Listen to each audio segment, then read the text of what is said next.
Genesis chapter 3. The man and woman sin.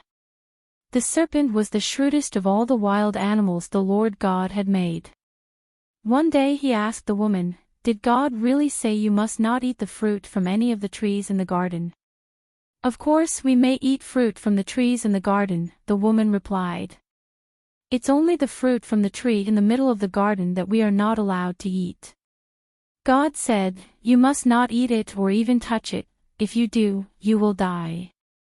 "You won't die," the serpent replied to the woman.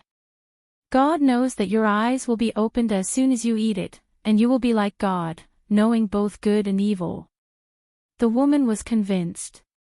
She saw that the tree was beautiful and its fruit looked delicious, and she wanted the wisdom it would give her. So she took some of the fruit and ate it. Then she gave some to her husband, who was with her, and he ate it, too. At that moment their eyes were opened, and they suddenly felt shame at their nakedness. So they sewed fig leaves together to cover themselves. When the cool evening breezes were blowing, the man and his wife heard the Lord God walking about in the garden. So they hid from the Lord God among the trees. Then the Lord God called to the man. "Where are you?"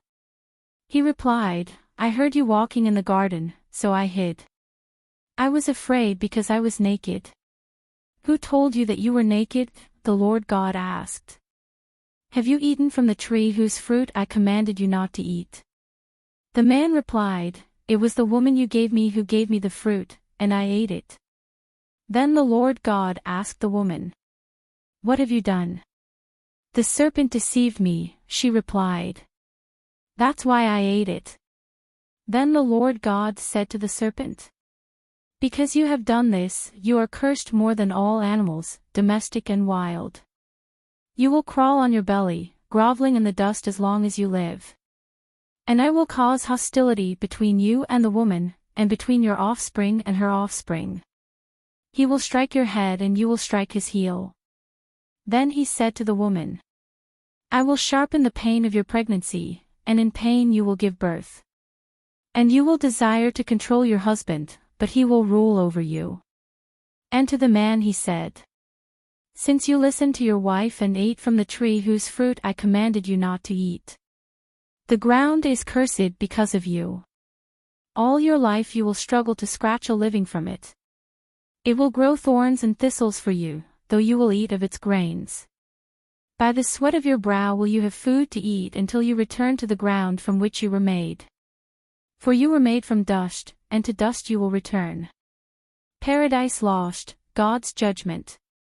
Then the man, Adam, named his wife Eve, because she would be the mother of all who live. And the Lord God made clothing from animal skins for Adam and his wife.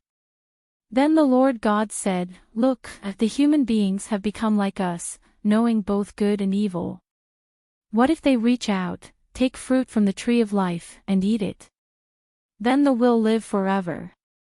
So the Lord God banished them from the Garden of Eden, and he sent Adam out to cultivate the ground from which he had been made. After sending them out, the Lord God stationed mighty cherubim to the east of the Garden of Eden. And he placed a flaming sword that flashed back and forth to guard the way to the tree of life. Thank you for listening. Please like and subscribe.